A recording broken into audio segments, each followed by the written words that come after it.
My name is Starr Clinton, and this is Franklin Boulevard Media. I grew up right here in Gastonia, North Carolina. Born and raised October 2nd, 1990. I loved it. Small city. Let's see, I went to Forest Heights, Southwest Middle School, and Hunter House High School. So I grew up with my mom, of course, and then when she moved to Virginia, I stayed here in Gastonia with my aunt.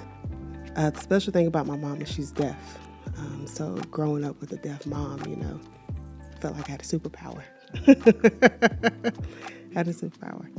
So honestly, it was normal. It was honestly like my first language, realistically. She signed to me. I picked up on it. It was almost like you go to school, you learn something, you come home, and you learn exactly what that is. I love when people say, teach your child baby sign language. That's what I did. I was taught baby sign language, grasped it. I was signing at 2 years old, per my mom. So, yeah.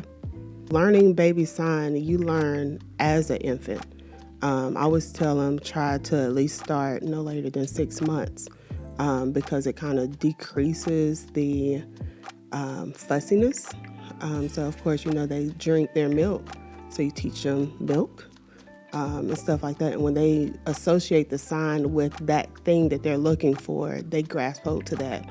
And so they can use their hands a lot quicker before they start speaking. And so as they start speaking and then they start understanding words, you still can associate the signs with the words and you just keep it going that way. Growing up in Gastonia with my mom, there was a lot of challenges that we faced. And it's a wide range that I could really go on. But if I want to focus in on something, it would be really, I'm going to say 2 things. Being in gatherings was a struggle. I'm a child at that point. So, hanging out with your cousins and stuff like that, I always had to come inside to interpret for my mom. And so that there was frustrating. Not that I had to interpret for my mom, but the fact that I had to pull away from the fun and just interpret for her because no one knew how to sign to my mom fluently. There was, a little bit of sign going on there, but it wasn't necessarily fluent where she could understand. And then the second thing that I would say is just going out, restaurants, any public place wasn't easy because if I had to go through the drive-through, there was always the nerves that I'm going to get my mama's order wrong, because I had to interpret what she wanted. Just everywhere it was a challenge. Even going, if I had to go to a doctor's appointment, that was a big challenge for me. Just growing up here, just because we didn't have the resources and everything that we needed to be able to. I ain't gonna say we didn't have the resources. We had interpreters, but you also have to remember not everybody's paying for an interpreter on the spot. So what's supposed to happen if she goes to a doctor's office, of course, she lets them know, hey, I'm deaf, and they're supposed to provide an interpreter. Does it always happen that way? Not really. There's some good ones out there, and they will provide it. But unfortunately, sometimes in certain businesses, it may not be affordable. It's illegal to deny her service just because you don't want to provide an interpreter because of expenses. But you're supposed to. It is what it is. But that is a struggle in today's world. Even today, there's a struggle out here. I've had an incident where I had to call and say, hey, you denied my mom's service. Why? She was supposed to have an interpreter there. Why did you cancel her appointment? How I started the nonprofit, I actually was interpreting at Webb Street School. And I remember my grandmother, one of the last things she told me before she passed away was go after your dream. And at that point, I was just like, what do you mean?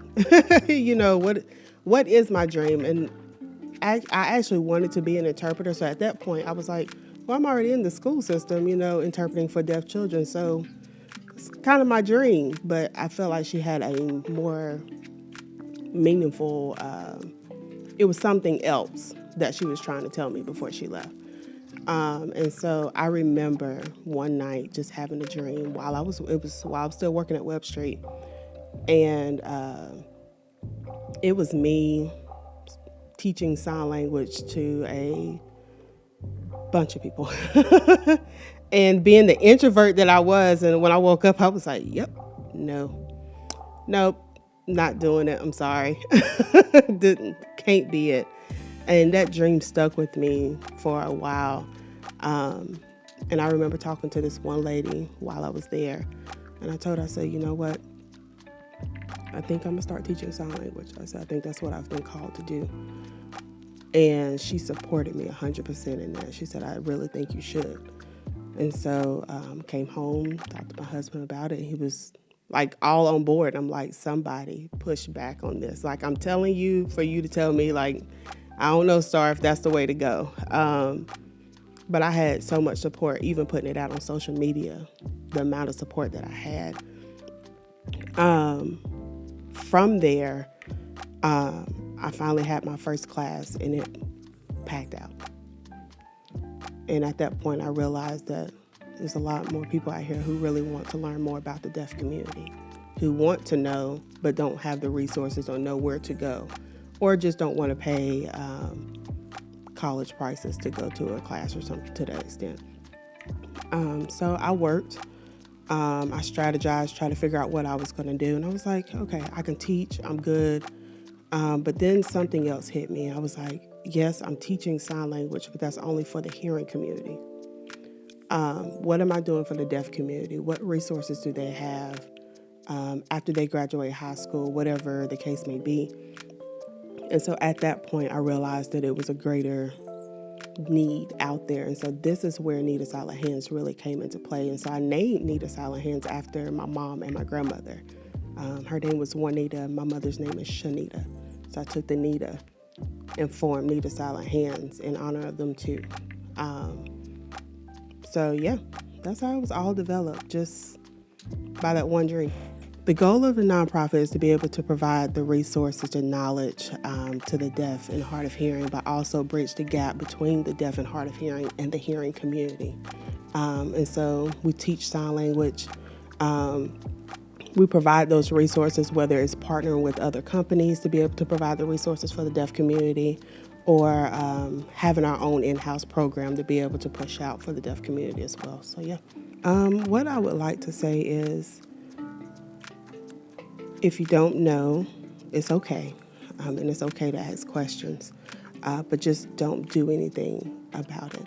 Educate yourself, reach out. I'm here. I most definitely don't mind, putting out my information for you to be able to reach me, but reach out.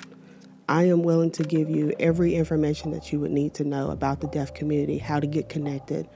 For people who want to know sign language, but they're afraid that they won't grasp it quick enough, it's okay. When you're learning sign language, just tell them that you're learning, and they're understandable, and they absolutely love it. They're more excited now because they're like, you're taking the time to invest in my culture, to understand my culture. And for that, they're going to be as patient as they can, and they're going to help you.